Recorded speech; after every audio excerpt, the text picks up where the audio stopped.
I can do that with our guys. And I would say in advance, if you will allow me to convince you that we are underdogs every game, and I'll tell you why in very specific terms. I won't just say we're underdogs. I'll give you reasons, and you buy in, we got a chance. Because here's my thing, and a lot of people disagree. I believe this is kind of our phrase: prepare like champions, play like underdogs. Welcome to the Jamodi Podcast. We are all surrounded by amazing coaches and leaders. So let's get an inside look at not just what they do, but how they do what they do. After all, becoming the best versions of ourselves is Jamodi, just a matter of doing it. Today we are joined by the former head men's basketball coach at Sacramento State University, Brian Katz. Over 45 years, he's coached at every level from 7th grade to Division I. Coach Katz has won 657 games in his 36 years as a head coach. During his 19 years at the junior college level, Coach Katz led his program to 16 20-win seasons, 2 30-win seasons, 2 Sweet 16, 4 Elite 8, and 1 Final Four appearance. He was named Conference Coach of the Year 9 times, and in 2009 he was inducted into the California Community College Hall of Fame. In 2015, Coach Katz received the Hugh Derman Award as the National Mid-Major Coach of the Year in Division I basketball. At Sacramento State, he finished the winningest coach in their Division I era, had the first and only postseason victory, and was named the Big Sky Conference Coach of the Year in 2015. Coach Katz is the author of The Road More Traveled, a coach's view from the bench. He uses 10 different stories about 13 players to show how his players handle very difficult situations. You can find his book on Amazon or at CoachBrianKatz.com. Before we hear from Coach, take a moment to subscribe to our podcast and follow us on social media at Jamodi Podcast. Hey, I actually talked to a guy yesterday who's a great friend of mine who was on your podcast, Mike Dunlap. Oh, yeah. Yeah. I've known Mike for, 35, 40 years. Matter of fact, he wrote the foreword for my book. Awesome. But yeah, Coach Dunlap is incredible. Just sat there pretty much in awe, I felt like the whole time during our talk. He's a great friend. I'll tell you, he's a great friend. Hey, I'm about halfway through your book. I got to the point, fine. I'm right to the point where you're at the meeting at the baseball field with Scott Drew. Man, not a lot of players in that meeting right there. A lot of suspects, not prospects. Oh, good call. Yeah, I mean, thankfully at that point the suspects were all gone, but just sitting around thinking that there's only about 6 or 7 of us scholarship players, a handful of walk-ons, knowing what was about to happen with Big 12 play and really just how far we had fallen from the team we were supposed to have. And that was a difficult moment, even though it was supposed to be, filled with hope because of Coach Drew and the message he was saying. It was just, as a player, maybe as a senior, it was hard to see it at that point. I'll just tell you this. First of all, I've always followed college basketball closely, and I followed that story closely because, as I mentioned, Patrick Dennehy went to St. Francis High School up the peninsula, which is about 2 hours from here. So I'd seen him play. The other one is, too, I cannot tell you how much I put myself in your shoes as I'm reading it, because I was very similar to you, very naive, very innocent, very trusting of adults. Yeah. Someone that a lot of stuff, like, for example, I wasn't a college player, I played high school, but there was all kinds of shit going on in our program I had no idea about, because I'm just obsessed with the game, trying to get better. I don't know about all this other stuff. As I read it, I just, knowing what I know about college basketball now, I'm thinking to myself, this poor guy. Here's the lamb going to slaughter. Yeah. Yeah. It turned out great because you made it turn out great, though. And that's it. The fun part of the whole book is what you're about to get into, which is at some point that small group of really misfits, we became strong together, believed in each other, started to get on the same page with the coaching staff, and really, I mean, it's the purest form of why we play. It was just to compete, because we weren't allowed to play in postseason. Yeah. Not that we would have been good enough to anyway, but you don't even have that carrot to dangle out in front of players, but it was literally just, okay, our 5 versus theirs. Let's see what happens. Like, let's see if we can beat these guys. You don't, in my opinion, you don't see that often. There's always something that you're playing for. There's some outside pressure added in. There was nothing for us except let's just see if we can mix it up here. Yeah, the love of the game and the will to compete. And ironically, we could spend all day talking about how that's been, it's very, very few things are pure anymore. Mike and I actually spent 3 hours with Mike yesterday. He's up here in Northern California.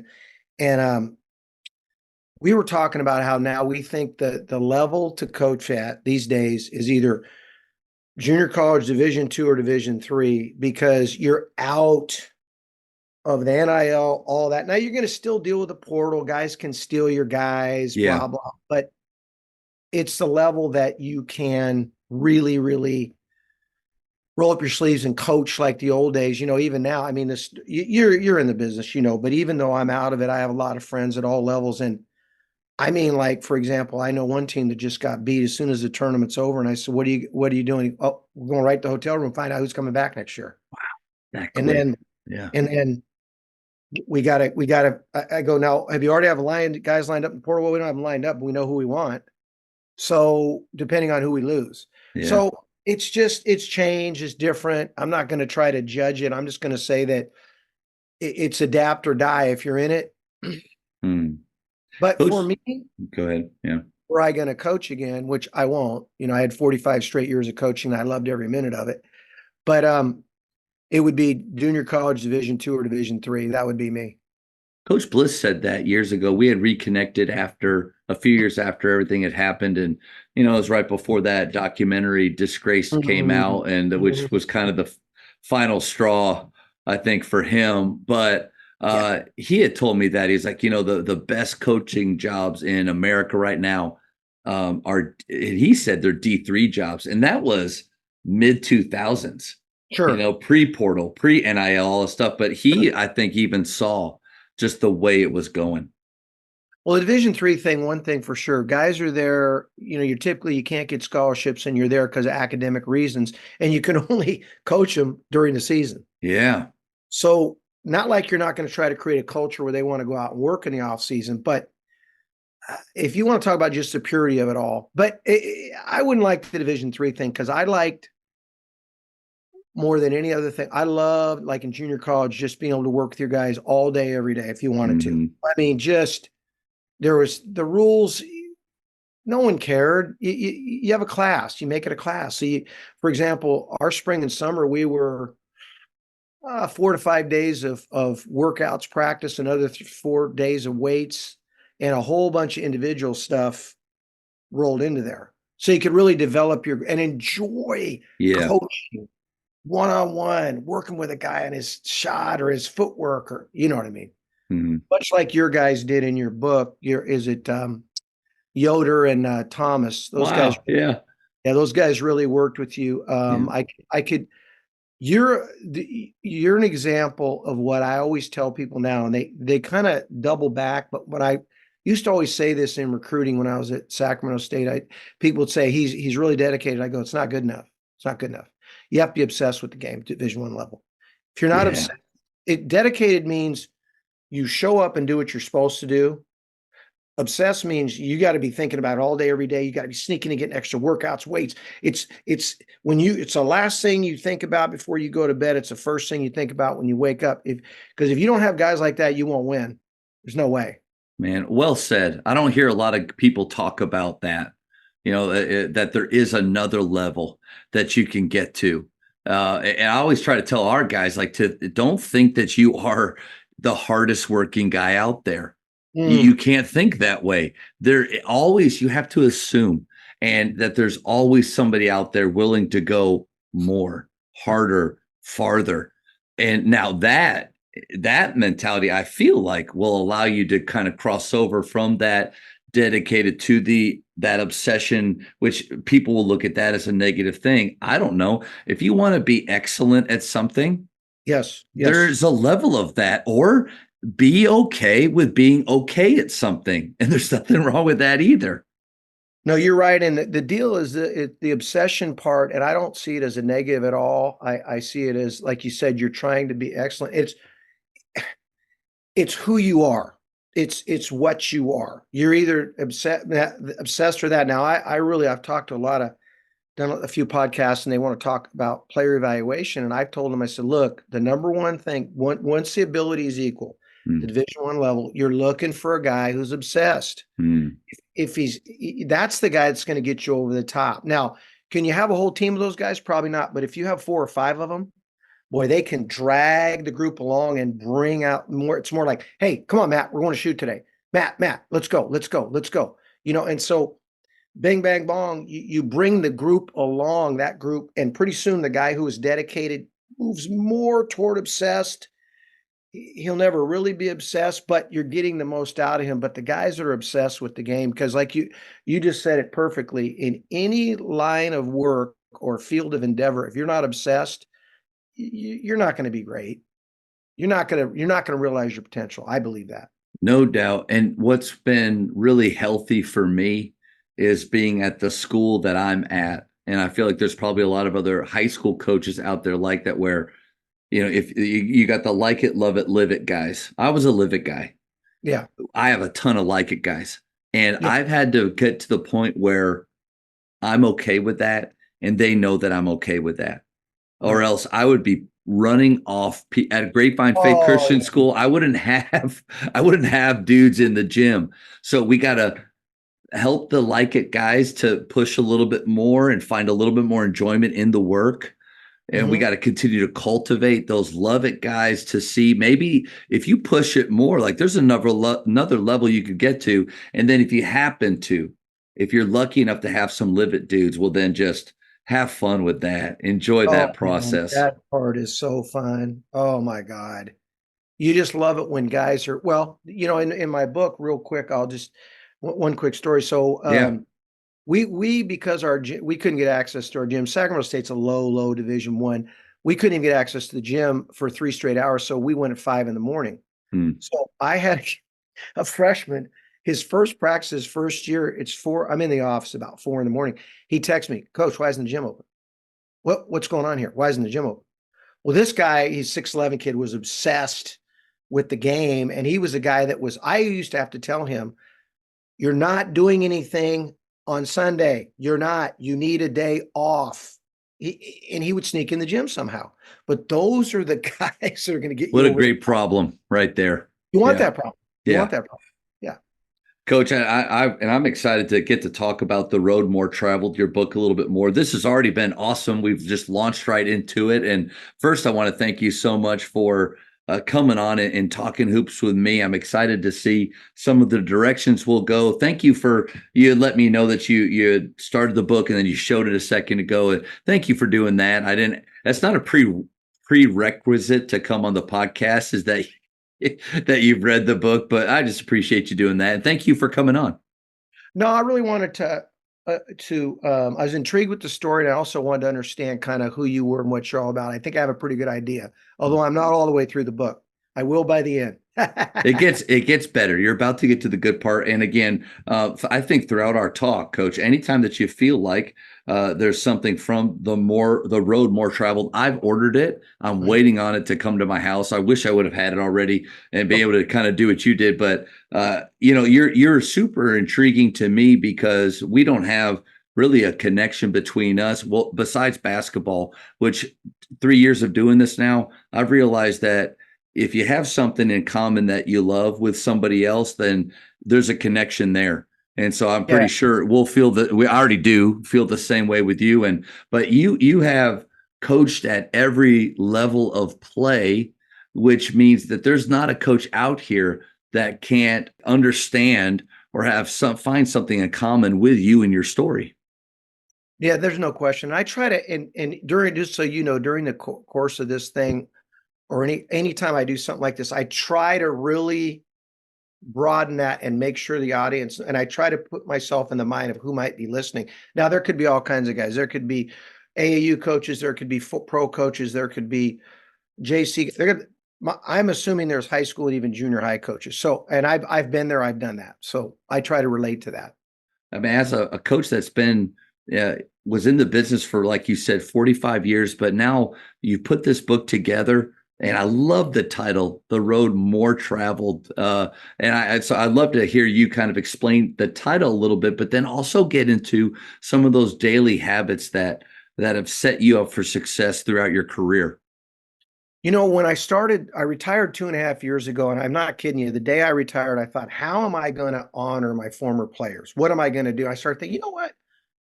I'll write a book. So I chose 10 stories. It's 10 chapters. Okay. There's 13 total players. One of them has three guys in it. One of them has two guys in one story. The other 8 are all single. But I started thinking about that. And then the road more traveled, I started thinking about all the places that I've coached and all the seventh grade freshmen, all the way up to Division One. But also, I kind of really forced me to think about all of us as human beings. And this is how I see it. We're all on a path and we're trying to ascend, make ourselves better uphill. And we've got wind coming at us. We've got this tree getting blown down in front of us. We've got to avoid. We got to watch this boulder that's coming at us. There's mud on the ground. We're getting stuck in the mud, all the above. And the key is, as we try to ascend, do we have the ability to notice either right or left? Wow, there's a great window of opportunity. And then jump it, recognize it, go into it with both feet.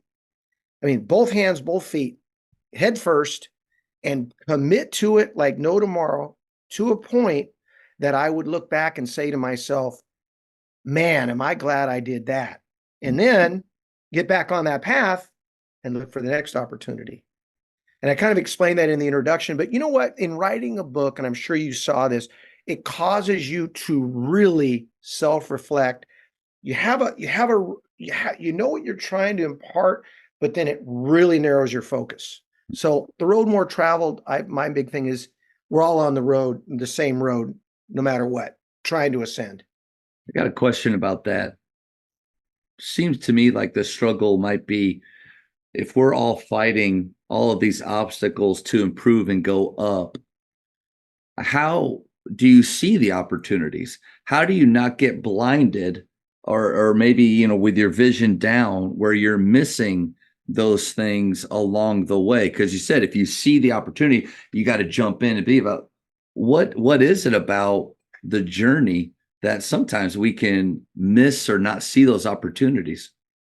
Well, this is really big, especially in Division One, but I'm going to say all levels. Is there's so much, I'm going to call it white noise distraction, and then you quickly have to figure out, what can I control, what can I not? And so, like, I can't be going up the path going, God, I hope it's not windy today. It's going to be windy. Got to expect it to be windy.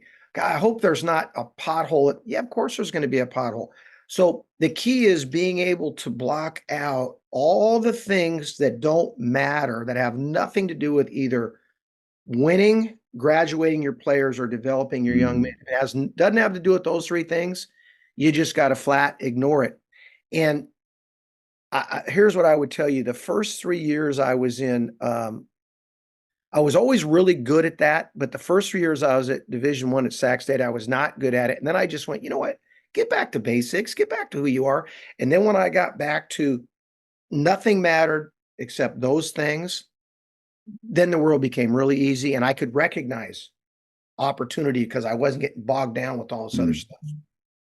That's really good. It made me think of, in The Last Dance, when they were talking about Jordan, and one of the amazing attributes he had was the ability to be completely focused and where his feet were. And I think at the moment they were talking about, like, on the bus, he had headphones on, but they're talking about him as like that they had never seen somebody that was 100% where their feet were in that moment, even though he had so many balls in the air that he was juggling with business and with fame and with all this, and then the team. That ability right there, how do you grow that, cultivate that? I think you kind of touched on it a little bit, but you did it at one point. Maybe it's the going back to basics, like you said.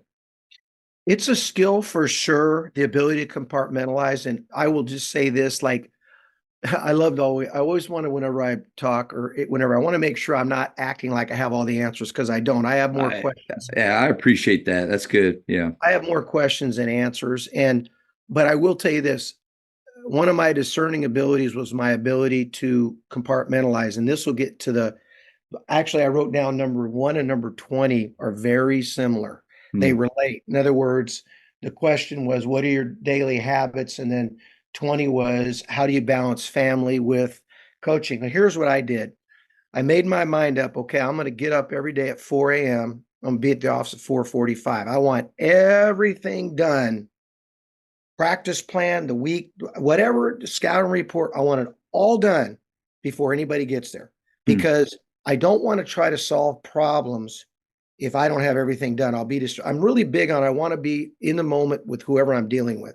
Like right now, I want to be in the moment with you. I don't want to be thinking about anything else. So, because I always tell our players, the most important conversation on the face of the earth right now is me and you. Now, if I don't believe that, I shouldn't be your coach. And if you don't believe that, you shouldn't be sitting here, because we can do nothing about anything else. So I wanted to be 110% organized, committed before I ever got there. Then I can handle problems and be in the moment, be present. I was going to go like hell all day long. And what I would do is about noon, or no, right before noonish, one-ish, during the regular season, we had our practices in the afternoon. I would always go for a run first after everything was done, because I wanted to kind of calm my mind down and refocus. And also, I wanted me to be a little calmer when I got into practice, because I tend to be very hyper. So then I go like hell. And then when I'm done with practice, which is probably around 4:30, 5 o'clock, I'm driving off the lot and I'm not thinking about it until the very next day. And the reason is, we had 5 children, Oh. and when I came home, I did not want to be. I watched people and hold on, I'm changing this diaper. Hold on, wait a minute, honey. Oh, what? Who are we going to recruit? I said, you can't. You're going to be lousy at everything. You're going to be Yeah. lousy as a father, lousy as a husband, lousy as a coach. So that really helped me. And it was a great ability to compartmentalize so in a loose way, not an absolute. During the day, I wouldn't think about my family, because I knew when I got home, when I drove off that lot, I got home, I had 3 to 4 hours where I was locked in with them, and I was not going to be distracted by basketball. So compartmentalizing has to do, relates to the daily schedule, and kind of, that was the only way I could think to do it where it worked for me. Man, I love that. I think sometimes you hear about balance, and it kind of like from the beginning of our talk about excellence and being obsessed and wanting to be great. It's hard to have balance and do those things. Yeah. So to me, and what you just said, it is the clear cut boundaries of when I'm here, obsessed, all in, singular focus, driving to be great. As soon as I leave, all in, obsessed, focused with my family, driving to have the best relationships and culture at home that we can. To me, that is like that balance doesn't make sense when you're trying to be great at things. But if you can separate to be great in different areas, makes a little more sense. Yeah, and I'm a little bit of a it's just a little generational, and I'm not good at doing more than one thing at a time, which helps me, hurts me, but your biggest strength's your biggest weakness. It helps me because I have a great ability to focus that way. The other part too, and this is just a minor thing, was I felt like when I got home, I didn't want any conversation about basketball unless they initiated it, because I never wanted my children Yeah. to think basketball was more important than them. I wanted to talk about what they wanted to talk about. And you know how it goes. It's going to bleed in there sometime. Hey, Dad, you got a big game. You're playing Weber State Saturday. What do you think? Oh yeah, I mean, we got a chance. I think we can beat them. Da da da da da. This guy's hurt, but I would never initiate it, even after a game. I mean, I came in the door after a game, not bringing it up unless they brought it up. Hmm. To me, it seems like their level of interest came because they knew that you cared about them more than the job because of how you approached it when you came home, not bringing it up, not having your phone. You were all in with them. I think if I'm not saying like this is how we can judge it, but the more interested our family, our kids, our friends are in what we're doing, maybe it's because they truly feel like we're there with them and they are a priority. I don't know. I don't know if that makes sense. No, it makes total sense. And I'll tell you, as a young coach, and I remember I started this off when I was real young. So I was obsessed with the game.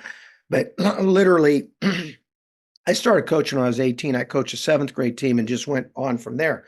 So I watched a lot of coaches with their children, and I watched how it became, they struggled because their children, you could tell, knew that basketball was more important than them.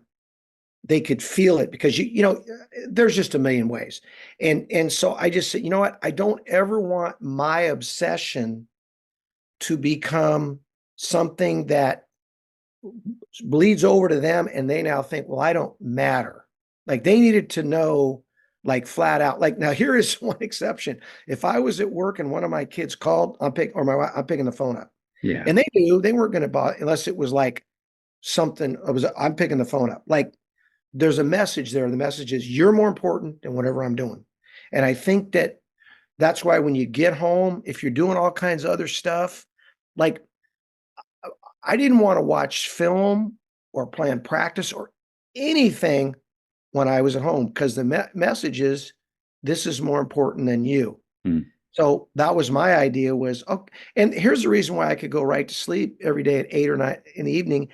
I'm sleep no later than 9, probably at 8 most nights. And the reason was I knew I was going to wake up at 4 a.m. and do it again the next day. I knew I had a solid 3 to 4 hours before anybody got to work to get everything done. And I knew I was going to do it every day. Now you'll laugh, even on the weekend. Wow. And even on holidays, because my thing was get it done so you can be present. And, even on, let's say Thanksgiving, get up 4 a.m, get there, you're done by 8 or 9. You get home when everybody's getting up. Now you're present at home. Because in Division I, the next day you're probably playing somebody or you're flying somewhere to play somebody. Yep. So you have to prepare. You have to know what you're doing. But then you'll be able to be present on Christmas, Thanksgiving, whatever. So that worked for me, but everybody's different. But I think that schedule does make a lot of sense and can benefit high school coaches where, like, I'm guilty of looking at my day and thinking about, okay, there's a pocket of time that I can do my practice plan. There's a pocket of time that I can watch film. But any teacher, any coach knows that pocket of time is going to be gone from something else. Your AD is going to come in during that pocket of time. And you can't tell them no. And so getting up early and getting that work done allows your day to not be or feel cluttered by other things. In fact, like flip that. It's not that I'm cluttered by other things. I'm freed up to take care of those things. Yes. Like that to me is a mind shift. You know what else too? It eliminates stress on your part. Yeah. Because you know how like you're in the middle of doing your practice plan or what, and there's an interruption. You're starting to get anxious because you got to be prepared when you meet with your team. But am I going to be prepared? Because that's how it goes.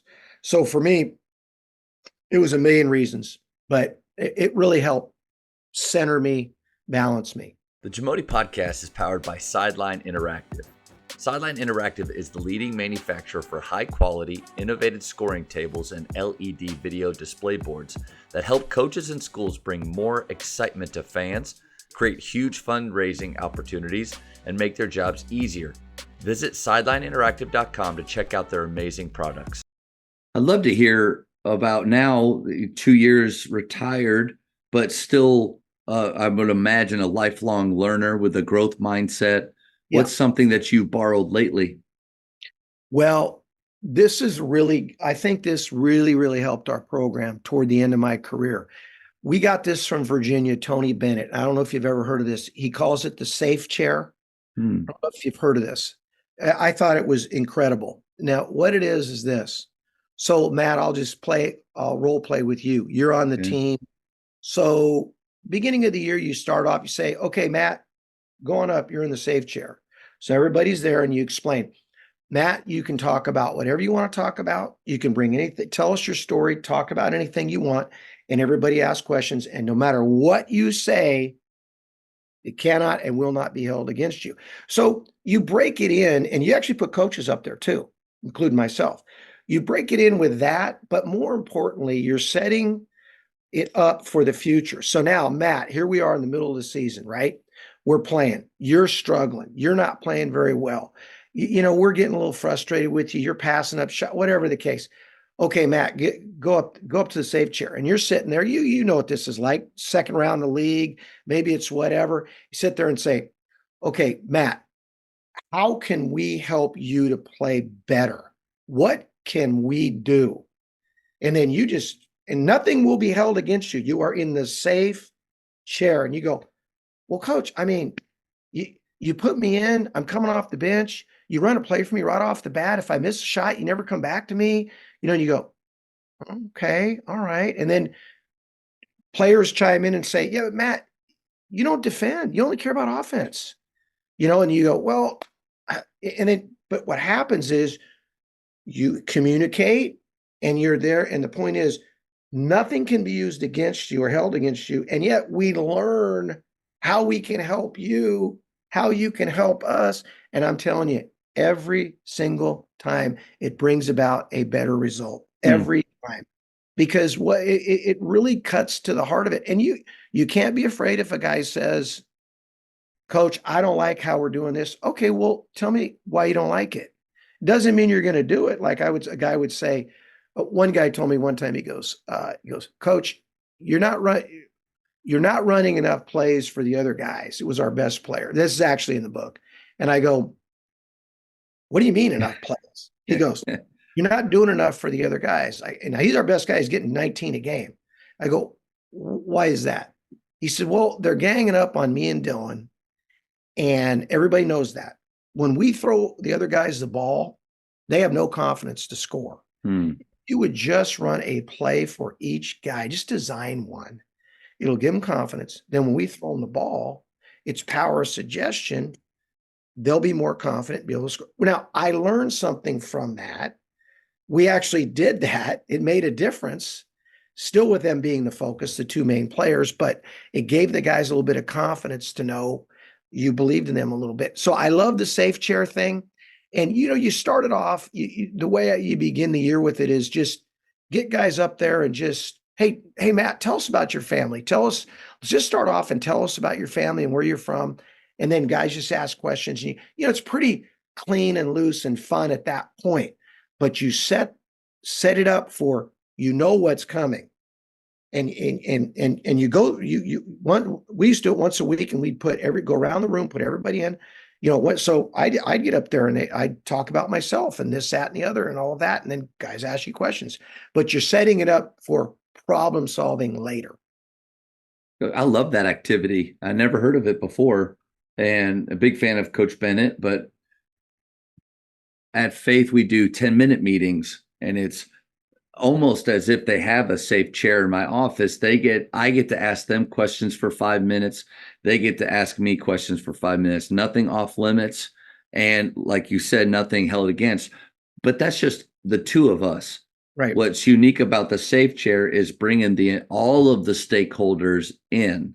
And I use stakeholders because we got to stop looking at it as players and coaches, and almost a us versus them kind of a thing. We're all stakeholders in this. And what I love about that, like you said, you were able to hear their opinions, and then you had the security enough in yourself to act on those, listen on those, not just to dismiss them as that's just what players think.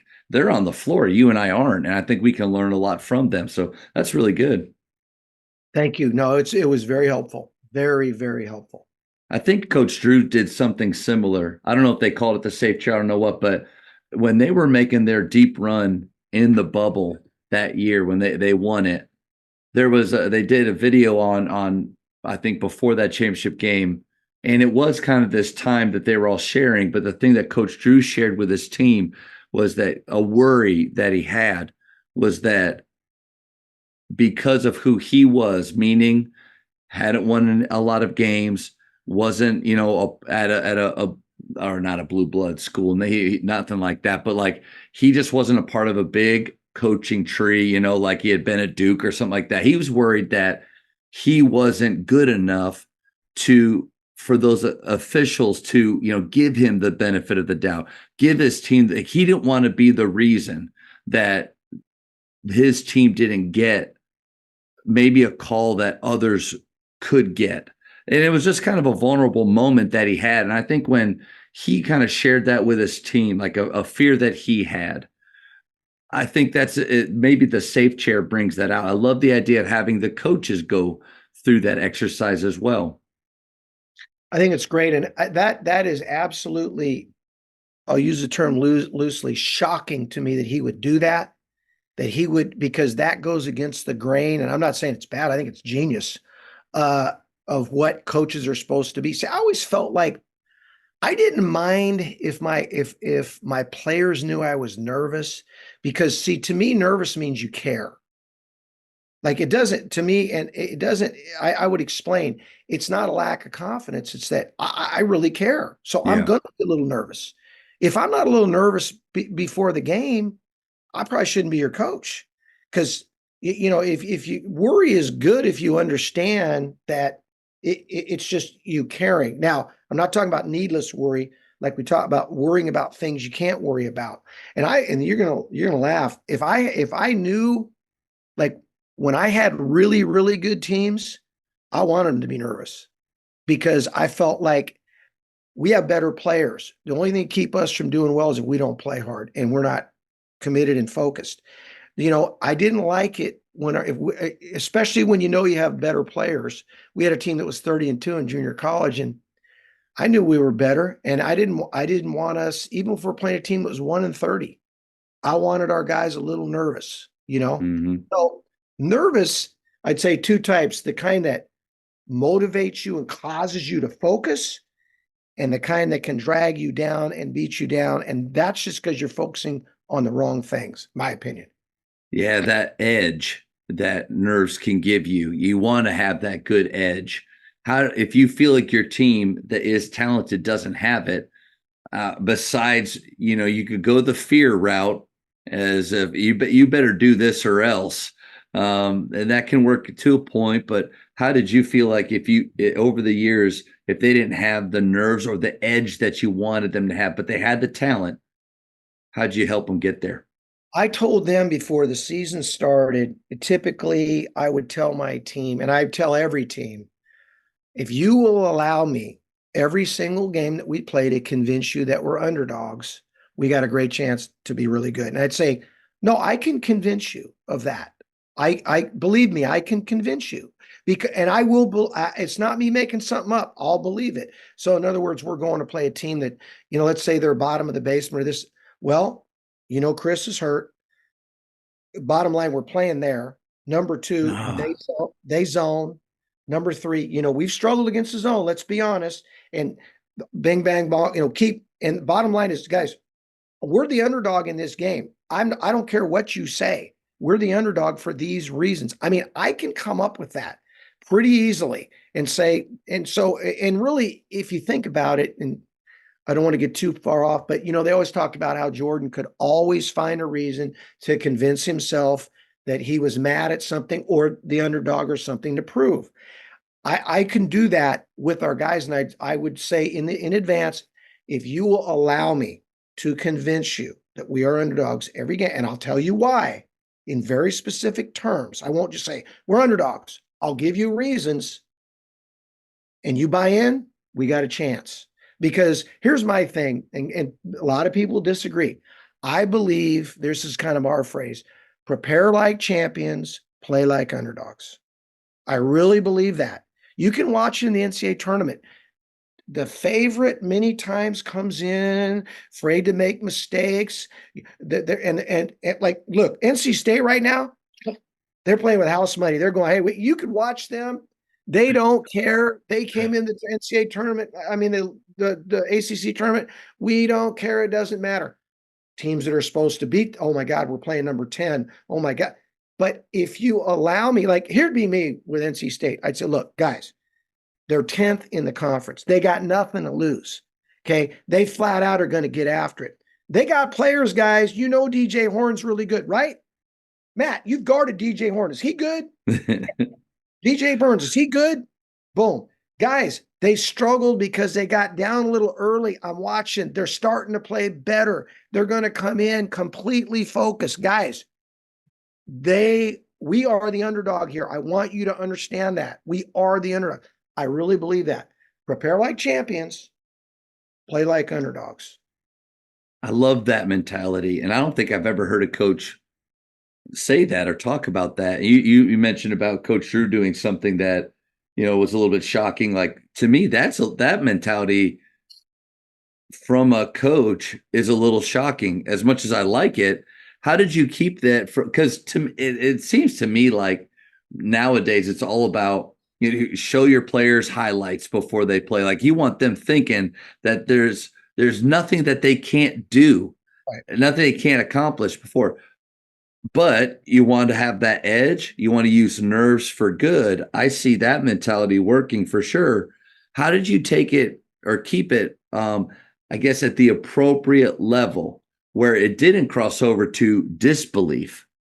Where, hey, maybe we, maybe we can't win this, I think that it goes like this, and this is a big thing, I believe. It's the way you talk to your players on a daily basis. So here's an example. I would always say things like here's the other side of this. I'd start off in the spring with our guys. Now remember, we're at Sacramento State, mid to low Division I. I'd start off. Who won it last year, guys? First meeting, they go. Or this year, who won it? Kentucky. Okay, how are we going to beat Kentucky next year? Do we have better players? And of course, they'd sit there and eventually they go, no. Well, how are we going to beat them? Because we can beat them. There's always a way to win. How are we going to beat them if we play them? Well, guys, and you're right, guys say, well, we can play harder. We can be more connected. We can be stronger. We can communicate better. We can be in better shape. So you're shaping them to beat whoever, and you're constantly saying, your language always goes like, guys, look, I want to defend the three better than anybody in the country. Okay. Right now we're number 7 or whatever it may be. So they know you believe in them because you're constantly talking about those kinds of things. And it's not the false bravado. It's more in conversation. It's like, hey, now look, I would say things. Now listen, when we win this game, like we went and played at Arizona State one year, their opener, and we had come off a really good year. We'd won 21 games, had everybody back. They had a new coach, new team, the whole deal. I said, hey, look, here's the deal. When we win tonight, don't run around and act like a bunch of fools, okay? Act like you're supposed to. With a straight face. Don't waste that. And it's sure enough, when we beat them, if you watch it, the horn goes off, our guys start to react, and then they get right in line and just go through the whole deal. I said, we can always get to locker room, and we get to locker room, we can celebrate and jump around, throw water on each other, but don't do that. Don't act like you're not supposed to win. Don't give them that much. We'll respect them as a team and as people, but we're not going to over respect them in terms of, we can't play with them. There's other things I think you do, real simple things, and this is just a minor thing, and I'll quit rambling, but no, you're good. I think one of the things that we did, which I think really helped us, is you go in and play. Well, I always think you got to shoot to beat the best teams and develop your whole season for who you have to win the league or whatever, would give you an overachieving type season. The press really helped us. And what I'm going to call it's a little bit of it was a press that I could dial back. It was, I'm going to call it a facade. I could dial it up or dial it back, but no matter what, you went in and showed that against anybody and everybody, because it tells your players, because you know, kids think, they think, oh, well, we'll press the Division III team, but we're not pressing Utah or Arizona State. No. The way we play it's everybody. Now, you know, in your mind, like ours was a soft, matter of fact, I got it from Mike Dunlap.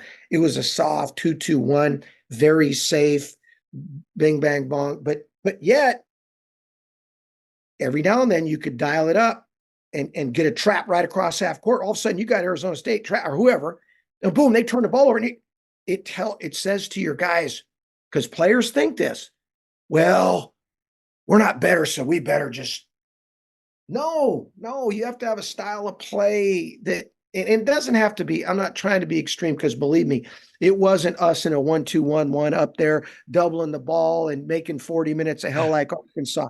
It was a little bit of trickery in our guys' brain to get us thinking, yeah, we screw these guys. We're going to press them. Yeah, that's how we play. You know? Coaches, the Jamodi podcast is powered by Shoot 360. The future of basketball has arrived in Dallas-Fort Worth. Shoot 360 combines the latest sports technology with the fundamentals of basketball skill development. The result is a one-of-a-kind video game-like basketball program designed to improve your shooting, dribbling, and passing. Visit shoot360dfw.com to learn more and register for your free 1-hour workout evaluation. Shoot 360, the future of basketball is here. You said something that I think is huge that I wanted to go back to, which is it's a lot of little things that you say to your team. And you're basically, what you're talking about is the buzzword. It's culture. You know, it's the culture isn't just a slogan for the year, what you put on a t-shirt, what's on a sign, right? What you break out as, it's thousands. It's what Ted Lasso, the guy, says to him in season 3, where he says, I get it. The reason we're going to beat these guys is because of the Lasso way.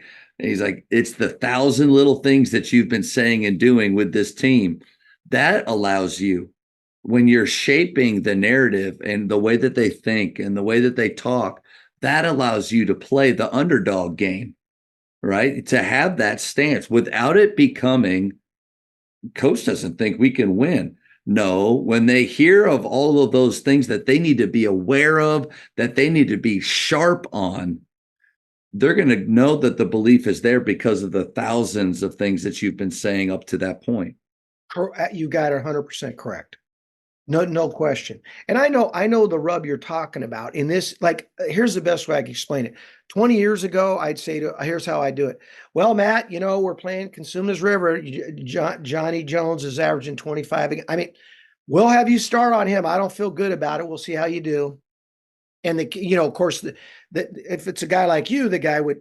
I had one player. His name was Mario Mendoza. He'd go just like this. He'd put his head down, and you could see him start to grind. And of course, he'd go out there and devastate the guy. And the whole. Now, in today's era, it's more like, hey, now listen, I know he's getting 25. Matt, you can guard him.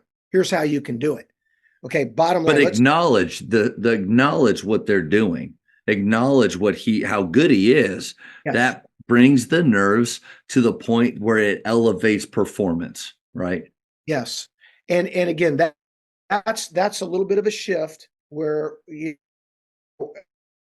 and I had to go to that a little bit more too, but I always knew I had I'm going to call it a blue chip or a really good player. If I could challenge him and be really free about it, just go, hey, Mike, hey, Mike, I don't feel good about this. I don't feel good about this matchup with him. Here's why. And then him and again, I'm sorry to keep referencing the book, but no, it's good. There's in the book with this kid named Mike McKinney where I told him flat out, and this goes back to Safe Chair, culture of honesty. Culture of honesty. That's what the Safe Chair gives you. So with Mike, he, as a sophomore, shot 40% from the field, not very good at all, and about 30 from 3. And I noticed a couple things I wanted to work with him in the off season. So I went in, I showed it in film, went through the whole thing. But here's the crux of the matter. I said, Mike,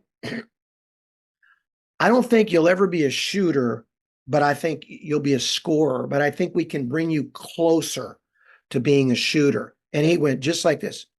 So you're telling me you don't think I can be a shooter? And I said, no, I think you can get better, but I think you'll always be a scorer. I knew what I was doing flat out.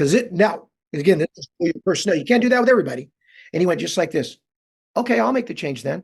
Meaning I'll make the change you want because I'm going to show you I can become a shooter. Well, by the time the kid was a senior, over 50% from the field, top 5 guards in the country, 43% from three. And he shot a boatload of them, wow. 80% from the line. And this is a guy, and I honestly believed he would never be a shooter. He'd always be a scorer. So there's certain guys, you can challenge and by saying, I don't know if you can do that. And certain guys that you might have to say, come on, Matt, look, we just shot 100 threes. You made 70. Come on, Matt. Now, we all know, I know, when you go around the horn and shoot 100 threes, shadow, you take 40% off whatever they shoot. That's what they're going to shoot. So if he makes 70, he's going to make 30. He doesn't know that. Matt, you just made 70 from three. 70. Think of that. Do you believe that? 70%. Come on, Matt. Or we'd play another game, the free throw game where you go, you shoot till you miss, and you'll have guys that'll make 88 in a row. You'll have guys that'll make no more than 5 or 6. And they got their head down the whole deal. Go, wait, Mike. How many was the most you made? 4. Oh. Well, what's the most you'll ever have to make in a game? Yeah. 3. You just made 4. Oh yeah. Okay. See, it's there's always a way, it's hard work and it's this and it's that, but there's always a way to, in my mind, shape their thinking in the way that you want, by the way you talk to them. My opinion. No, I'm so glad that you brought it back to the safe chair, because that's what my thought was, is the art of coaching is knowing your players well enough to know what makes them tick, what makes them motivated. Not everybody is motivated by the same thing. And I've had to learn that the hard way. My first year as a varsity assistant at Naaman Forest High School in Garland, Texas, I kept saying to everybody, that's not going to work at the next level. That's not going to work at the next level. And I had a senior, he wore rec specs, come up to me and say, no, nothing wrong with that. But he came up to me, he said, Coach, I don't want to play at the next level. And it was my first time of realizing, wait a minute, right. Not all of these kids want to be called. And my first reaction was like, why are you doing this then? Like, what's the point? Yeah, right. But you have to have things like the safe chair, 10-minute meetings to get to know what drives them, what are their goals, aspirations, or else you're just throwing darts, but you have no idea where the target is. And that's kind of dangerous. Well, to your point, take that young man who said he didn't want to play at the next level. If you find out that what he really wanted to do was, I'm just going to throw this out, he wanted to run a company and he wanted to have a family. Okay, well, you're going to have to be a leader. So you're going to have to learn how to lead, and you're going to have to learn how. You think when you're having a meeting with the board of directors and they come up and you're going to have to learn how to make tough decisions and lead. And they ask problems and they say, what are we going to do? Are you going to go, I don't know. It's not on me. It's not. No, we need you to be a lead. You're going to need to be a leader there. I said, God forbid that you have 3 children and your wife gets sick. What are you going to show your children in that moment? Are you going to show them? Now, this is the time to not be worried. And I'll give you a simple story real quick. My dad had cancer when I was 11, lung cancer. He had a 5% chance to survive. He was 35 years old. He survived for another 31 years. And wow. He's a case study. But here was the thing. Three of my brother and sister, we had 100% confidence he was going to come out and be okay, because my mom was never rattled. My mom was, no, they're just going to make up a cut in him and they're going to take a spoon and scoop it right out. He's going to be fine. She was calm in the face of adversity. So come back to this young man. You've got to be able to be calm under pressure. You've got to be able to handle problems. At some point in time, you will be in charge. Are you going to come home? Like if my mom had come home, and, oh my God, and if she broke down and cried, we would have been devastated. I never learned till years later what the odds were of my dad surviving that. It was Wow. like, well, if surgery will be fine. Because my mom, the way she modeled it. So again, getting into looking deep into the lion's mouth, whoever that is, what motivates them, what they want to do beyond high school or the time you have them. I think that you make a fantastic point that you've got to figure out what motivates them, and then you can motivate them by relating their experience back to that. Besides things like the safe chair, what were some other ways that you met with players? Well, I I used to laugh. I probably met with my players more than anybody in the country, and I do mean that seriously. I loved doing it. I loved having meetings. I loved interacting with them. And I didn't make things up. There was always reasons to. There was, this, that, but I wanted to do it before practice. I did not like it after practice. I felt like they're tired, they're hungry, they're thirsty, they're not listening. I want to do it before so then they can get out there and enact what we just talked about. If it was watching some film, if it was going, okay, now look, let's talk about this week coming up. Now, Portland State's going to trap the on ball. So we really got to work against that. Now, here's the thing, real simple. When they do, you got to be able to, we called it the Stockton dribble. John Stockton, pull back, create space, eyes up, and attack the other side with your eyes up. That whole, go through it. So they're ready beforehand. I love that. The other thing we would do is, you're going to laugh, I love to meet with a guy on off days or even Sundays. And here's the reason why. Because you're telling them you're really important. I would say to them too, let's say I met with them at 8 a.m. on a Sunday at the office. I got 5 children, right? I got a wife, right? This is probably the only day of the week they get to see me, right? But I'm sitting here with you. Why is that? I don't know. Well, Because you matter. Yeah. And I mean, and what are we doing right now? And we're investing in each other. Investing in each other. It says to them, you're important, you matter. Now, here's the other thing. And I used to joke with my players and staff. I'd say, I guarantee you, I led the nation in assists amongst Division I head coaches because I love to work out with our guys. I love to meet our guys before practice. Nothing means more. Now go back for a minute when you're in college. I don't even want to judge that. Head coaches, I was going to say, did Coach Bliss ever work out one-on-one with you? Probably not. Here's the point. I don't want to get into that. When I'm working with you, I'm the head coach. You're saying, wow, I must really matter. And you're getting a direct message. And again, it comes back to time invested and all of that. Now, I don't tell my assistants you can't work with guys. They can work with them all they want. But, and when it really is important? When the guy's struggling. Yeah. Hit him up before and go. And you go, hey, meet me at the gym 30 minutes before. I want to go over a few things. So you get there and you talk about a couple things, and then boom, now you're working. You got energy. You're hustling. You're working. You're sweating. You're in there. Sweat equity. Boom, boom. You're working harder than he is. The whole thing. Boom. You make it fun. All of a sudden, bing, bang, bong. And then you go. And of course, you're also practicing shots he will shoot in the game. So it's clear role declarations, shot select. You don't work on anything you wouldn't do in a game.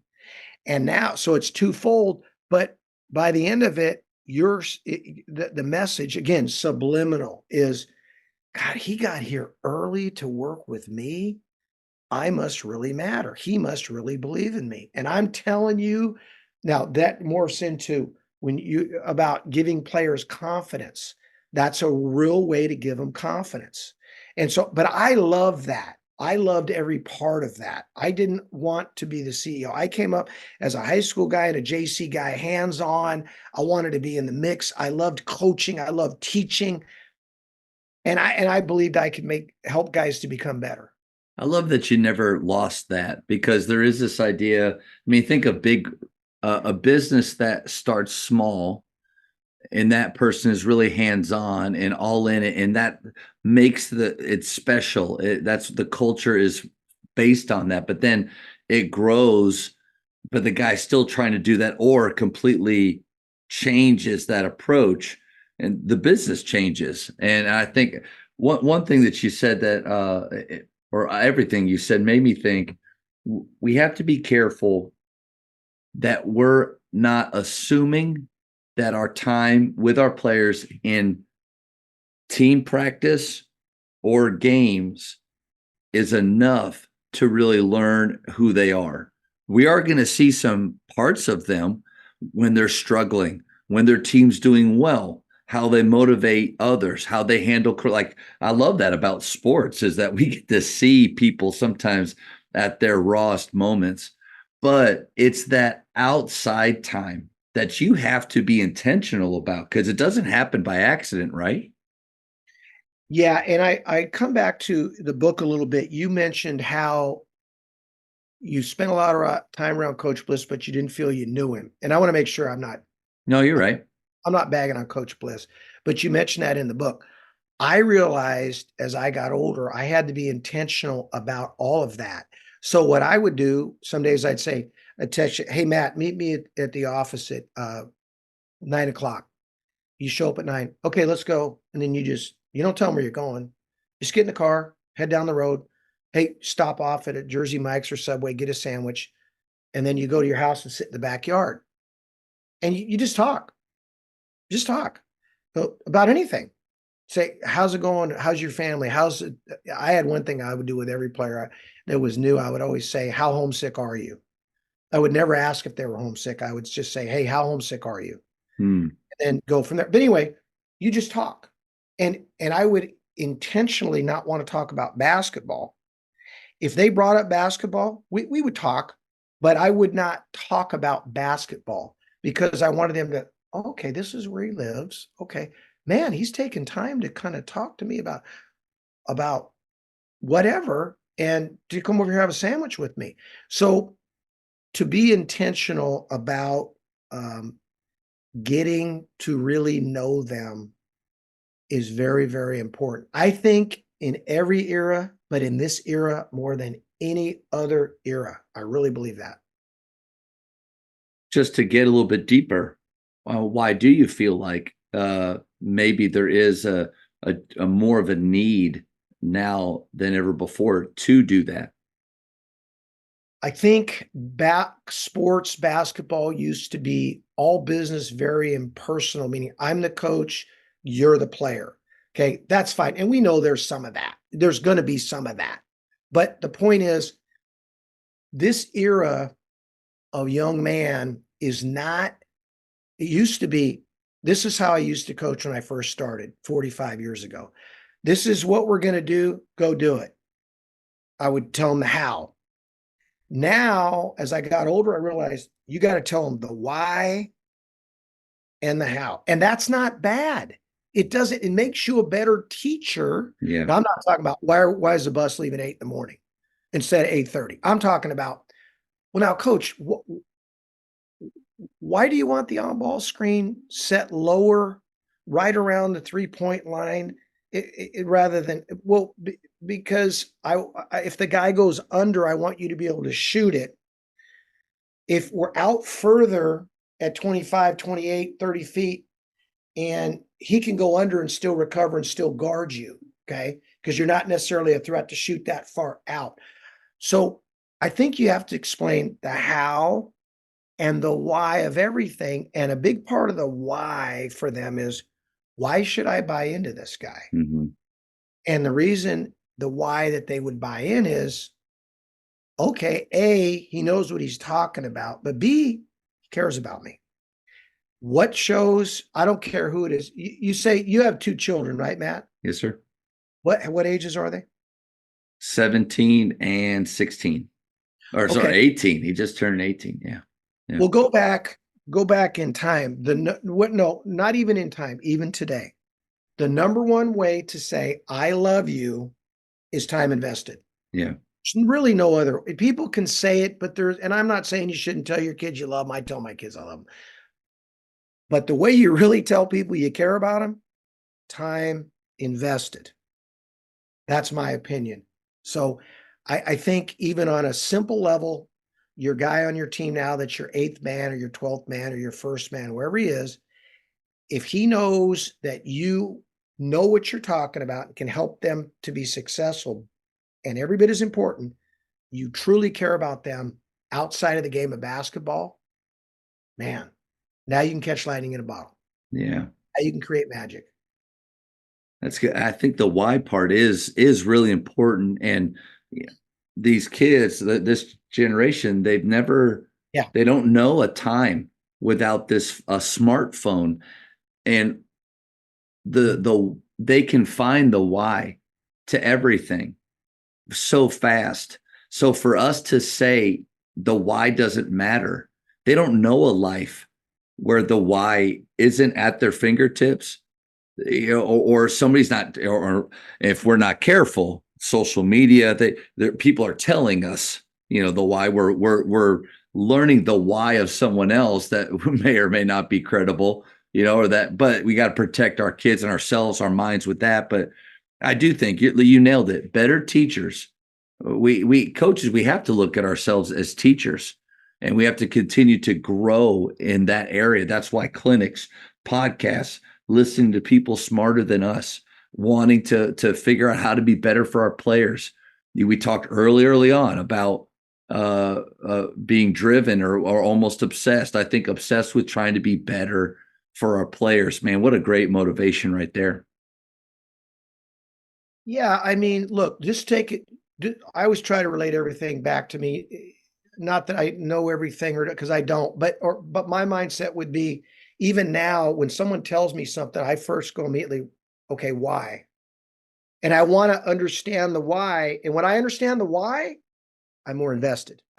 What's up, Coach? Are you looking for a way to elevate your off-season skill development? Well, look no further. With the Ability app, you can build a workout with our library or create your own content. Send that workout to your players, and then your players complete the workout by recording their session on their phones. You can monitor and encourage competition with our leaderboards for every workout.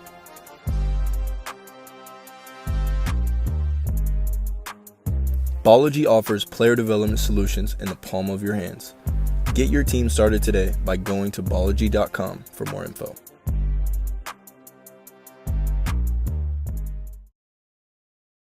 Every coach deals with defeat over their career, and some seasons more than others. And as with all of your experience, how did you handle those moments with your team? Because I think that's where a lot of coaches, we talk to guys like right after they've won and we ask them how that felt. But most of us talk about the road more traveled. It'll be losses. Well, I tee it up right off the bat before our very first game, and I tell them, win or lose, I will never talk to you more than 5 minutes after the game, and probably more like 3. And here's what it'll be. It'll be real simple. Hey, good job. All right, now look, tomorrow 1:30, we got study hall, 3:00 practice. Don't forget you got a meeting with your academic counselor. Good job tonight, guys. Let's get one break. See you tomorrow. Same thing with loss. Okay, and it's really important. Here's why. So loss, you go, hey, didn't play great tonight. That's fine. We'll figure it out. We'll be fine. We'll figure it out tomorrow. Hydrate, get your food. Remember, counseling meeting tomorrow, 1:30 study hall, 3:00, whatever. Okay, I'll see you tomorrow. We'll go from there. The reason is this. They are not listening to you after the game. They are hungry. They are tired. They are thirsty. They are frustrated. They are upset. Whatever the case may be. Of course, you can talk to them after you win because they're more receptive. But You've got them. Yeah. Why would you do that? You don't Yeah. you want to tell them that you're not going to talk to them. And here's the reason why. I would tell Matt, Baylor Bears, I will not. There'll be always 3 things to why we won or lost. I don't know what they are right now. I will know by tomorrow morning. I think I know, but typically you say things that are wrong. You say things that are emotional. You say things you don't mean. You say things you wish you could take back, and they're not listening anyway. So you condition them that win or lose, I'm really not going to talk too much after the game, okay? Because of those reasons, and you spell that out. I don't want to be emotional. I don't want to say things that aren't true. You're hungry, you're thirsty, you're tired. Okay, next day. Now we're all calmed down. We're before practice. We're going through. Okay, here's the 3 reasons why we lost. Okay, we only got 22 paint touches and whatever. We only got the line 7 times. They had 15 transition points, whatever. Okay, let's show a clip, bing, bang, bong. All right, here's how we're going to get better at that today. Here's how we're going to get better at that, and we're going to head out to practice and we're going to work on those 3 things.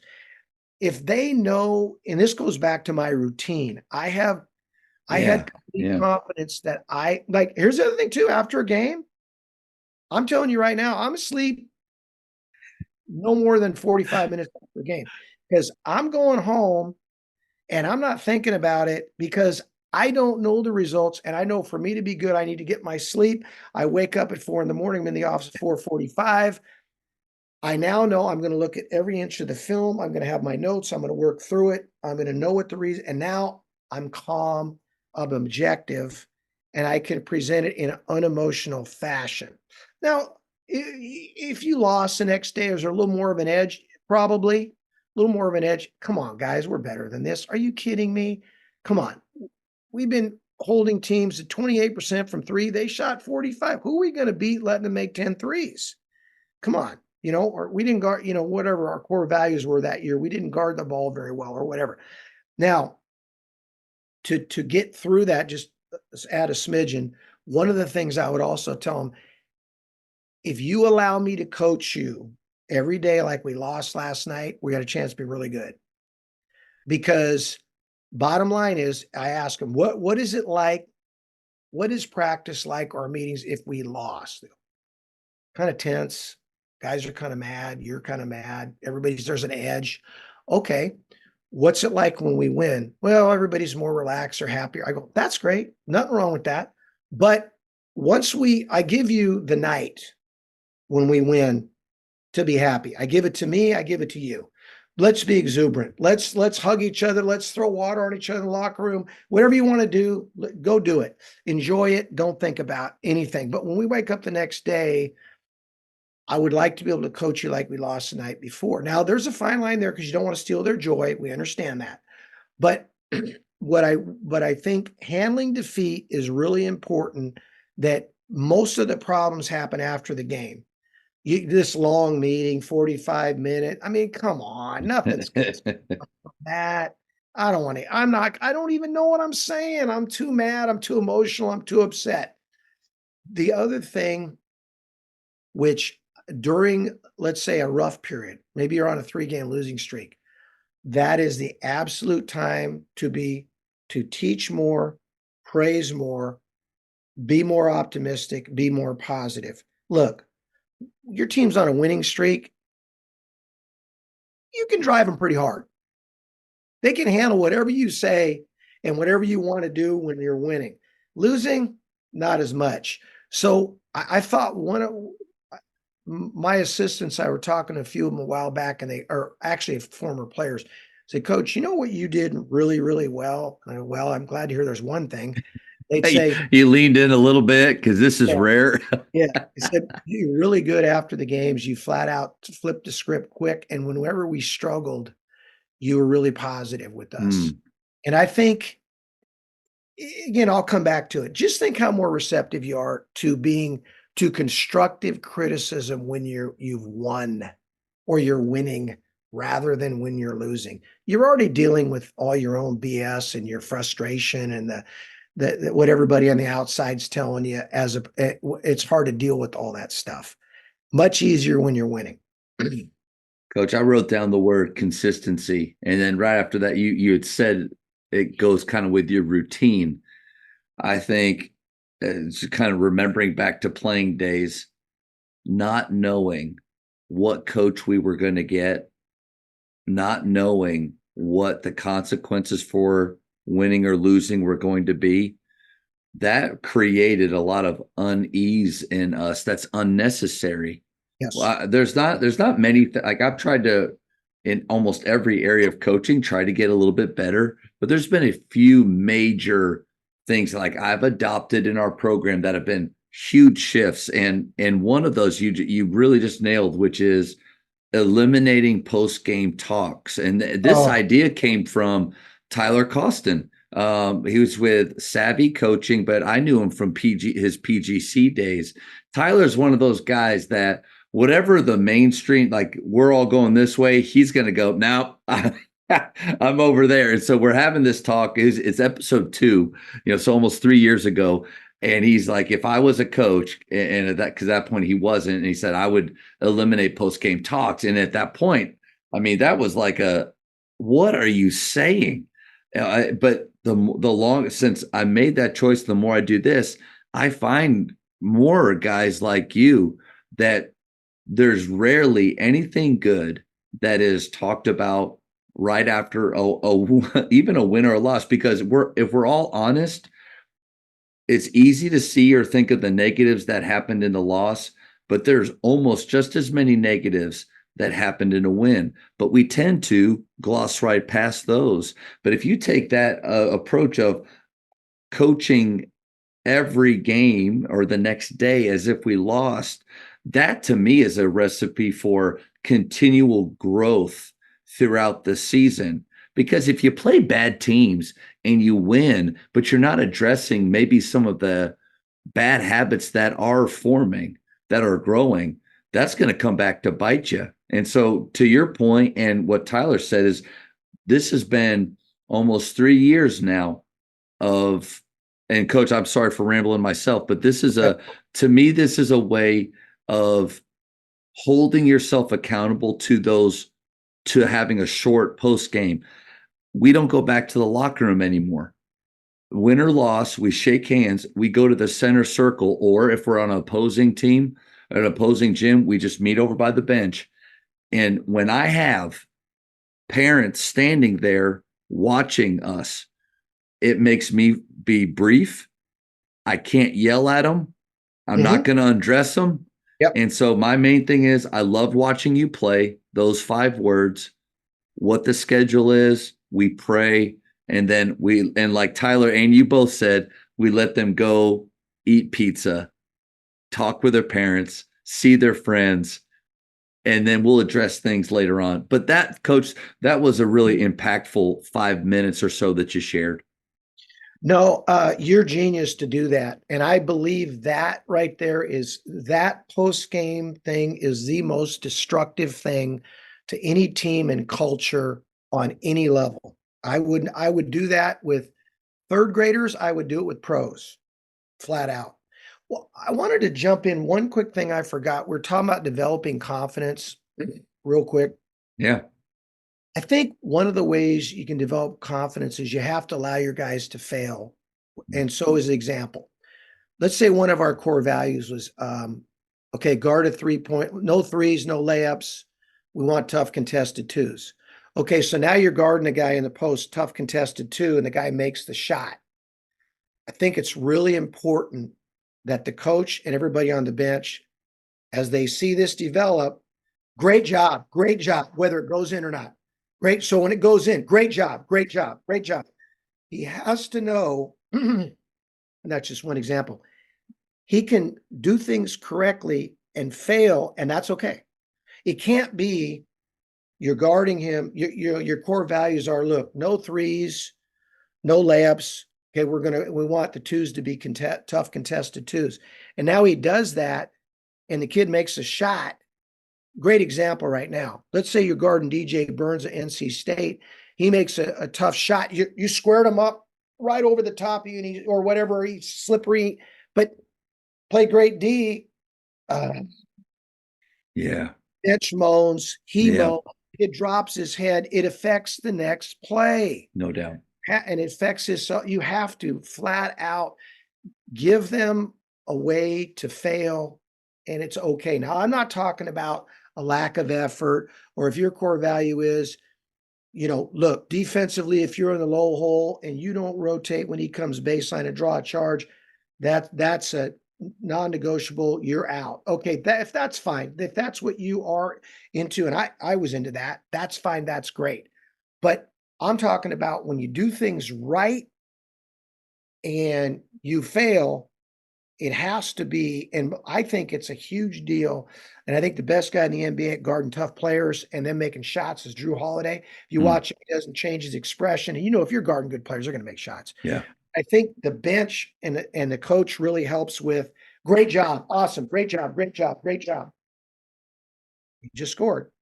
That's okay. You couldn't guard him any better.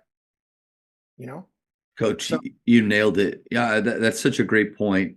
In my small corner of basketball in Dallas Fort Worth, where our program is known for shooting threes, and not just that we are shooting threes just to say that we do. We use it as a weapon to create the pace that we want to play, and more importantly, the space that we want to play with. Because if all five guys are willing to shoot, and the other team knows that, I find the paint to be pretty wide open, especially if we don't have anybody standing down there. So, but it's sometimes, coaches will say that they're really going to try to open it up and shoot a little bit more, let their guys shoot more. And I never say like, no, you're not, I'm never disrespectful or anything like that. But if I get to watch them play or play against or somehow see on film, Coach, you nailed it. Like, really quick whether or not those players have the confidence from their coach to do what they're being asked to do. One of very few, like you kind of said, like player compliments. Very rarely do you have opposing fans compliment you. But I had a parent come up one time and say, your players just shoot with this just crazy like confidence and freedom. And I said, thank you. We the guys work really hard at that. But at the same time, the control or the challenge is exactly what you said. When we shoot what we would call a 7, a wide open jump shot within their range, when they shoot a 7, that is a successful possession, a successful attempt, no matter if it goes in or not. The moment that after a miss, I sulk, I sit down, I put my hands up, I close, or I say, make a shot, step up, knock it down. Like, what are they trying to miss? Were they not trying to do that before? The moment that our team only celebrates on a made 3, part of our culture is we all stand up on every attempted 3. So by our standards, guys should be exhausted, standing up and down, say up and down, up and down. But it is all about the way that not just because if a missed shot is a mistake, then golly, we're failing most of the time. But it's how we react to that. And I just thought that was a great point, that you can use it towards shooting, but any area of confidence that we want our players to have, we have to be rewarding. And Gannon Baker said it, we have to be rewarding the try. And so often we are only rewarding, we're rewarding the good or upset with negative, quote unquote. I don't like fouls at all, but the one foul we'd always applaud for is a blockout foul. We'd stand up, every guy a block, because in theory, this. If you're not getting called for probably blocking out as a foul almost every time, just about. A great majority of the time. So my point is, if you're really going to block out, you're going to get some blockout fouls. So it's the only foul that we would ever applaud for, because it was our core values that, we wanted to control the boards and all of that. I want to ask you a quick question. What is a 7? Oh man. If and I'll keep this brief because this could be a podcast. If post-game or talks, eliminating those is one of the things that's been really transformational. Shot selection scale is the other thing, because I don't care what level of play, shot selection to me is one of the most personal things to a player. You want to cripple someone's confidence, you tell them they can't shoot that shot, or that's a bad shot. It's also one of the most misunderstood or vague areas of coaching. you sit behind a bench and say, guys, we're not taking good shots. Hey, let's only take great shots right now. Hey, we got to eliminate some of those bad shots. Coach, I have no clue what those things are that you're saying, because those words are going to mean different to little Timmy to all the way up to your best player. Little Timmy thinks as soon as I cross half court, that's my best shot. So he's not talking about me. So we need to have, in the most personal piece of the game, we need to have a common language. And this is just from PGC. I learned it from them in their shooting college that they had, because I was able to direct for that. And it was one of the biggest things I stole. So no such thing as a 10.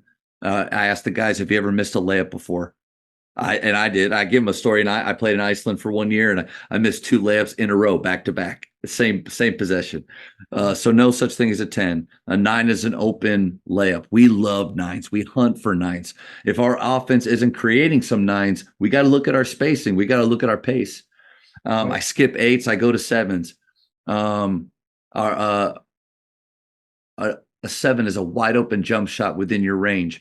That within your range part is where I think coaching comes in with our shooting games that we play, with the way that we establish what a good shot is for them is what a 7 is. And ultimately we love for every player, Faith, to be able to shoot a 3 as a 7. But if they don't establish that is through shooting games and through charting, then they need to know their 7. And I would jokingly tell them at 42, my 7's a layup. Like, I can't shoot outside the paint. I don't practice enough. 8 is a contested layup. We still like 8s because you can get fouled. You can play off a 2. If you get in the weight room, you can finish through contact with an 8. And then you go to a 6. A 6 is a contested jump shot. 6s get you beat, fellas. 5's a 50-50 shot. One that you wouldn't bet $100 on. That 5s and 6s are why you lose games. It's not 7s, 8s, or 9s. So we will celebrate every 7, 8, or 9. I will not bring my frustration into a missed 7. And what it's done, Coach, is it has freed up me to be able to coach the action, the try, and not be resulting. I'll tell you what, I love that. I wish I'd had this podcast with you or learned this from you 10 years ago. It would have helped my team. I mean, we coded it and did some similar things, but the way you expressed it, I like yours even better. I really do. And believe me, I believe this, and I've never had anybody, well, had a couple people argue with me on it, but I believe this. I think since the dawn of time, the hardest thing to teach is shot selection. Hardest thing. It's because it's so personal. And everybody's evaluated in their life by how you played is how many points you scored, as opposed to, the rest of it. Again, in my book, I talk about, there's some things about it where talk about how, like, if you're really good, most of us are judged. The first thing is on how we played well, if we scored points or didn't score points. And that it takes a player with deep inner confidence to really have the ability, when someone says, hey, you won, but you only scored 4, and truly have that not bother them. Yeah. Truly. Like, you have to have a lot not just fake it, but you really, it's like, I write about one player in the book that got 38 the night before, and about how he got 4 the next day. And when people, it's like, didn't bother him. He knows, hey, I'm the best player in the state. Every play is run for me. I'm going to get mine. It's good for other people to play, and it's good for me, other people to score, and us to win big. Deep inner confidence. Doesn't have to verbalize it. You know that he knows it. I think that's a big deal. I love your shot selection coding. I borrowed it. I borrowed it just like everybody else. But you know what? Borrowing something, but truly implementing it and having conviction towards it, that's different, right? Like, because you can hear great scales, and there's probably a bunch that work. That's the one that it has transformed us. And you tell me about your team's culture. I ask how you deal with shot selection. I think those two things, I don't know if there is more of a connection between a healthy culture within a program and shot. I think they're the most intertwined.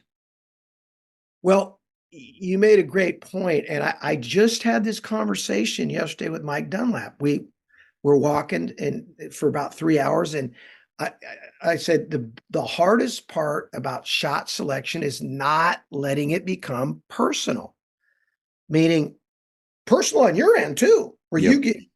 I used to be like, my line of work used to. I don't want that kind of shot. I'm not putting up with that. As I grew later on, I would say, hey, Matt, I cannot continue to penalize your teammates for allowing you to shoot shots that are going to get us beat. I can't do that to your teammates. The percentages show that take the emotion out of it, Yep. put it off, get it off of you, make it less personal to your point. I think that's a great point. And now it just becomes, oh, I can't do that to your. We teach everything else we teach. Like we teach them when you closed out, your angle was like, what's a better, let me even rephrase that. Cause I think the more that we can ask questions to help them get to the answer that we want them to see, the more we can ask them to where they're a co-contributor to the learning. So instead of that's a bad shot, it's or go back to the closeout. Instead of, hey, you're closing out at the wrong angle.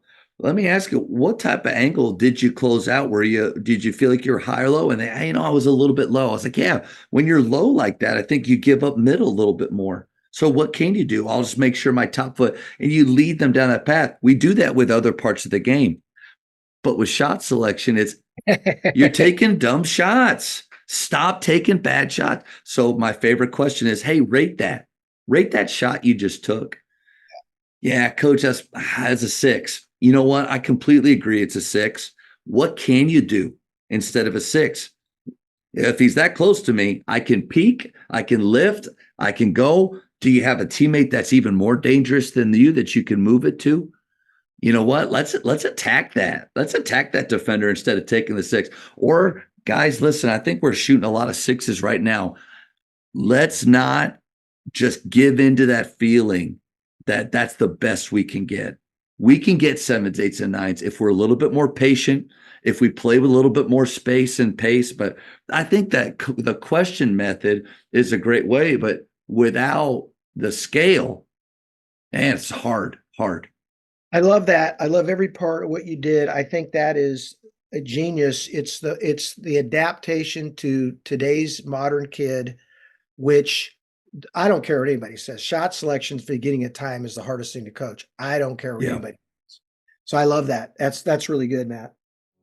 Coaches, we are all searching for ways to better evaluate players in order to give meaningful feedback. Over 15 years ago, I put together a test called the Jamodi Skill Rating. The JSR takes players through a series of tests involving basketball skill or athleticism, giving them one rating at the end. Their JSR rating will give you clarity on what needs to be discussed with players and parents on areas they need to focus on improving. I test our players at least 4 times each year. They're able to compete against each other, past players' scores, and most importantly, their past performances. If you'd like to start testing your athletes, email me at jamodipodcast@gmail.com for more information.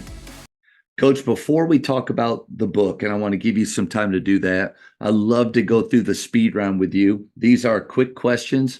You've been coaching for 40 plus years. So many guys know you, but after the speed round, they're really going to know you. Hey, you set me up. You didn't tell me we were going to have a speed round. Coach, I can't tell you the favorite ice cream flavor. Vanilla. Nothing on it? No toppings? Nah. Yeah. Greatest shooter of all time. See, the ice cream one's easy, and then I slam you with the. You're going to laugh when I tell you this, and no one's going to know this guy, Jan Michael Thomas, kid that played for me at Delta College. I take him right now. You got $100. I got $100. He's about 45 now. You got $100. I got $100. You can get Steph Curry. I'll get him. My guy's winning. No way. Can really shoot. He led 3-point shooting at Washington State when he played. He's about 5'10" and a half. So he never, he played pro ball for 10 years or so. But yeah, I brought him down shooting demo with our guys. And this is about 3 years ago, he made 93 out of 100 while talking the entire time. That's tough. That's tough. You better make sure you let him know that you told you. You said he could beat Curry. He You knows said that. I always say it, and he just doesn't like it, but I'll stick with him, Michael Thomas. Best gym you've ever coached in? Best gym? Mm-hmm. Holy moly, let me think. Well, it'd have to be Poly Pavilion for sure. I thought the atmosphere was incredible. Great facility. They redid it about, I don't know, 10 years ago. Best basketball movie of all time? Hoosiers. Nice. That's the 98%. That's Yeah, the answer. yeah. Texting or talking? Talking. Now I'm in Texas where there's no shot clock. For high school, shot clock or no shot clock? I like no shot clock because I think you can play as fast as you want. And I think it allows people to teach the game a little better because there is no shot clock.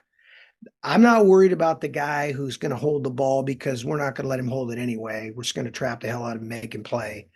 But I think that what the shot clock has done at the high school level in some ways is it's just sped the game up so fast that guys are playing at a pace that their skill level doesn't allow them to. If that makes sense. Yes, sir. Yep. Favorite holiday? Thanksgiving. You're up 3 on defense with 5 seconds left. Do you foul or no foul? No foul. What book would you give someone besides your own? There's a book called Good to Great by a guy named Collins in the early 2000s. It really changed. It's a business book. It changed everything about the way I raised my family to how I coach my team. Wow. This is a new one. I had the opportunity to record, and it's not out yet with Brendan Sir. That was a cool experience. He said, kind of gave me an idea for another question. In coaching, did you have any superstitions? No. Routine for sure. No superstitions though. Yeah, I like that distinction there. That's good. Favorite place to travel? We just went to Greece last year. Oh my God. Santorini is the most beautiful place I've ever seen. Never been, but that's bucket list. Yeah. Santorini. Oh. Okay. Last one in basketball, as far as players go, who is the GOAT, greatest of all time? Bill Russell. Because I base it on winning. You win 11 titles in 13. I don't know why else you play. I mean, you can talk all you want to talk, but for me, it has to revolve around winning. Coach, this has been so enjoyable. Before we wrap up, and I'll kind of thank you right at the end, I'd love to talk about the road more traveled and give you an opportunity just to maybe describe a little bit of your story and then also where people can get it. I know that probably your website is a great place to check, but just want to give you the time. Well, it's a story again of 10, a total of 13 players, but it's 10 separate stories. And these are guys that in my mind were remarkable and they overcame very difficult situations. And some of it's their upbringing, some of it was just within our team, but how they handled very difficult situations and went on to have great, successful lives. Now, within that, and this was intentional, is I didn't want to write a book, Matt, on here's how you lead, here's how you mentor, here's how you parent. By intentionally within the story, there are stories very specific that explain, that highlight great leadership from players, great mentoring from players, and great parenting. And by that, I mean this, and I think I'll give you one simple example. Had the kid we're talking about, Mike McKinney, that really was struggling with decision-making, turning the ball over 40%. He was shooting in the whole deal, and he had a rough game. We got beat on the road, and he reverted back to just being wild as hell and making every damn bad decision and you could ever make. So I brought him in and I was really frustrated because we're a year and a half in now. I said, what'd you do yesterday? He said, well, talk to my dad. He's got me straightened out. And I went, oh, here we go. He watched the games on TV, coach. He said, until I start trusting my teammates and my coaches, I'm going to be unsuccessful because all I'm doing is I don't trust them. It's clear that I don't, because I force everything on the weak side. I stand next to the defense instead of in the gap. Until I start trusting them, I'm never ever going to be successful. Now, my point was, I just went, when he said that, I took up my notes, threw them in the guard, said, hey, I'll see you practice. Well, point is, Frank McKinney is the gentleman's name. He, by supporting Mike and supporting me, Mike went on to be, at that point in time, was a very up and down player. He went on a year and a half later to be MVP of our league, first team all region, NABC All-Star game, top 64 ports, is still playing pro ball to this day. Wow. My point, I highlight examples of good parenting and also good leadership, and also how to develop good leadership, how it develops, and good mentoring. So they happen within the stories and the dynamic that occurs between coaches and players and teammates and teammates and teammates and parents and coaches. All of that, I'll call it the boots on the ground, day-to-day grind that we all deal with. Leadership examples that you can go, wow, that's great, but also learn from players. I'm talking players. And because of the culture that we were able to create, there's a chapter called Cold-Blooded Winners, and it's about two kids that played, you'll laugh, they played together since 7th grade on, all the way through high school, all the way into junior college. One ended up going to Oklahoma, playing the Big 12. One went to Seattle. They went into coaching afterward.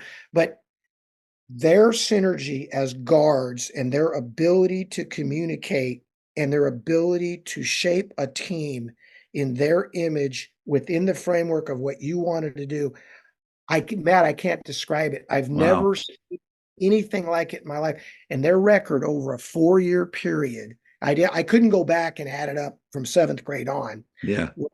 I have to always say it this way: from junior, senior, freshman, sophomore at junior college with me was 116-15, 116 and 15, an average of 4 losses per year. They won a state championship in high school.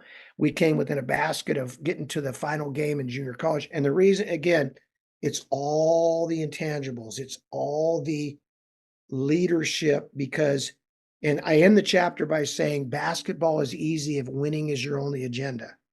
That's all they cared about. There was no agenda otherwise. One of the gentlemen, Chris Walker, led the state. It was MVP of the state, and he averaged 11 points a game because we were really good. We were 30-2. He averaged 7 assists, 5 rebounds, 5 steals, and could really run a team. And you felt his presence, which I think is the biggest factor in a really good player, especially a guard. Do you feel their presence at both ends of the court constantly?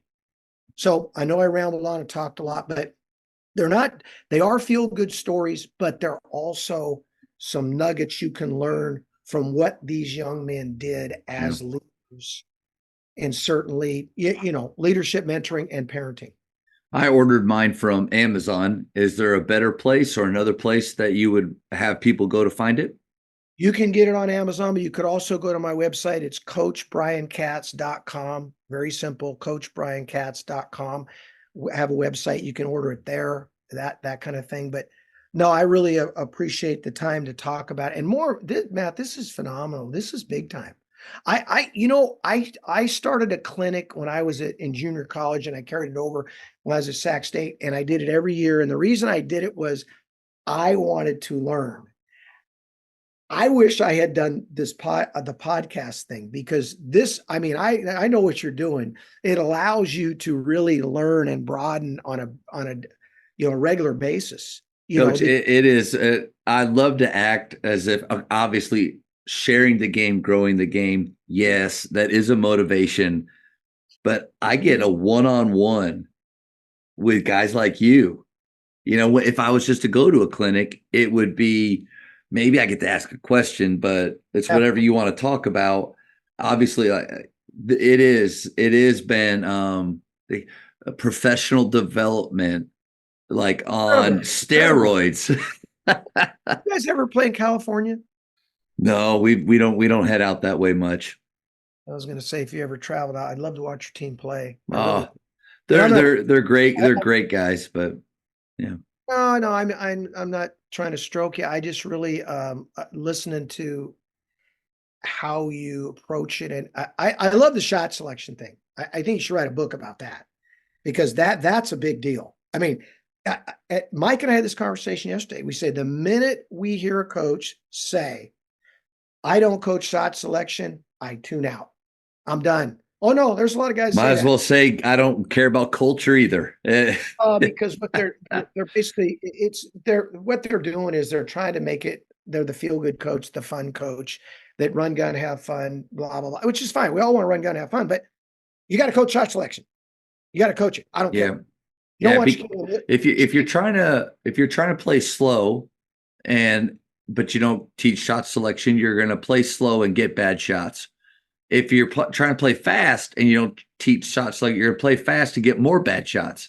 So I don't care which way to go. But Coach, I thank you for the kind words there. This has been just such an amazing time for me. I'm honored to get to have it with you, and just thank you so much for what you're doing, what you've done for players in the game, what you're continuing to do with your story, and coming on here with me. Just really appreciate it. Matt, thank you so much. I can't thank you enough for the opportunity. It was fun, a lot of fun. Thank you for checking out today's episode. Please take a moment to subscribe to this podcast, share it with your fellow coaches, and find us on social media for what's coming up next on the Jamodi Podcast. It's just a matter of doing it.